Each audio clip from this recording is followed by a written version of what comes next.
I've been able to completely replace my thumbnail designer through just using AI alone, saving me hundreds of dollars each month and allowing me to create effectively unlimited thumbnails to test and use in my videos. I've done this using an incredibly simple 3-step process that has allowed me to create all of the thumbnails that you can see on screen, and is now a process my clients are implementing into their workflow too. So by the end of this video, if you follow the steps correctly, you too will be able to follow this process to create stunning thumbnails for both your long form and short form content if you so wish. So let's dive right into it.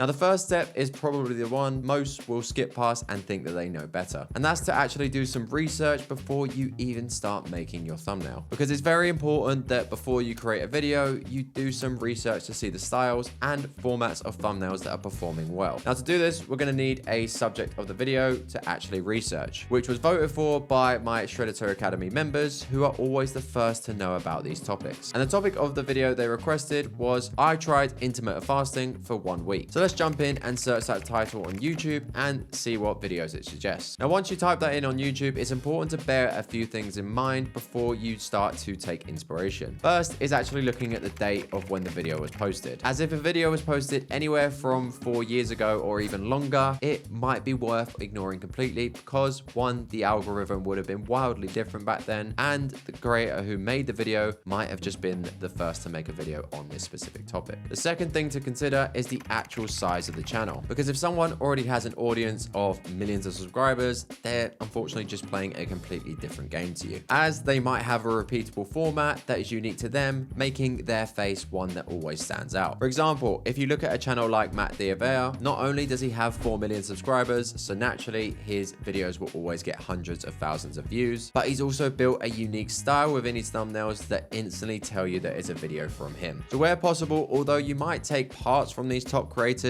try to identify slightly smaller creators who have outliers within this given format of video. Now, I'm not going to bore you with all of the research I've done here, but here are a few thumbnails that I've picked out to help with today's design. The noticeable themes I picked out was some sort of timer on screen to suggest a delay in eating. A lot of thumbnails had edited their face slightly to make them look exhausted, to kind of suggest the struggle and how much of a challenge this actually will be. And of course, a lot of them featured a before and after photo within the thumbnail to suggest the potential crazy progress that could have been made through intermittent fasting. Just on that last one, be very careful doing this, as although you might get clicks using a specific transformation, if that transformation is a complete fabrication of the results you actually achieve, this is the quickest way to lose trust with your audience. Now we've got our research completed, we are ready to dive into Claude to help us with the prompting. First, head over to the projects tab and set up a new project so that you can use this repeatedly moving forwards. Next, you're going to want to paste in a prompt that gives Claude the exact context behind what you're trying to achieve from this project. If you want the specific prompt I use for mine, so you can just fill in the blanks for your own business, hit the top link in the description and I'll fire this straight across to you. The reason I like to use Claude for prompting rather than my own thoughts is simple, because not only is it going to be able to consolidate my thoughts and my ideas into more accurate prompts, it's also going to be able to cut the fluff. As well as this, it's going to be able to use more accurate terminology and words that the AI site will use rather than how I maybe would describe things. From here, if you have a brand PDF and want to keep branding consistent across all of your thumbnails, you can actually add the files in here and that will do just that. That way, whenever you generate a prompt, it will always remember to include your brand colors and fonts that you want to use. Now, I do have a branding PDF set up for my business. However, I'm going to leave this blank as I'm not too fussed about my thumbnails using my exact colors as of right now. We're then going to tell Claude exactly what we're making and ask it for some initial thoughts before we jump into creating the prompt. If there's any specific thumbnails you have selected for your inspiration, feel free to attach these to the initial message as well. I like to get some feedback first, as this allows me to get a second opinion and maybe spot some positives or negatives about the thumbnail I hadn't considered. Once that's done, let's go ahead and generate a prompt. I always like to give the context of the software I'll be using to make the thumbnail and highlight the key points that I really want it to focus on. Once we've got a prompt we're happy with, we're going to now head over to the website Pixels, which is going to allow us to actually create the thumbnail. Now, to begin with, we're going to make sure we're using the latest model available to us and ensure we're creating for long form content rather than short form. Of course, if you wanted to make Instagram reel covers or whatever you want here, you could use the short form option. Next, we're going to simply paste our prompt into the main text box here, but before you get all excited and hit generate, there's just a couple things we need to do beforehand. First is setting up an avatar of yourself. To do this, you simply just need to upload 3 pictures of yourself. Now, if you can, try to use the highest quality and cleanest headshots you have available to you so that it can replicate your correct facial structure as best as it can. Here are the 3 images I use for reference, so you could create something similar. From here, you can add in an additional image you so wished. Now, I either use this as my reference thumbnail, or if I want a specific image to be used for a given thumbnail, it can actually be added here too. Now, next to the generate button, you'll notice that you have a batch size available to you. Through personal experience, I've always found that the more confident you are with your prompt, the lower the number you can select. For example, if I needed more assistance and perhaps a little bit more motivation with the overall theme I was after, I would let it generate 4 thumbnails to give me more variety. However, because I've researched what I'm after and used Claude for my prompting, I'm usually pretty confident with how it will turn out, so I just select the 2 or 1 times batch size. And after 2 minutes, we now have the big reveal of what has generated me, and as a first draft, I'm certainly happy with this. From there, making changes is super simple. You just head over to the thumbnail you prefer and hit the edit button. Again, speaking from experience, it's normally just a couple of things that need tweaking, so at this point, you can either just type this in yourself, or if there are more major changes that are required, send it over to Claude, explain what you don't like,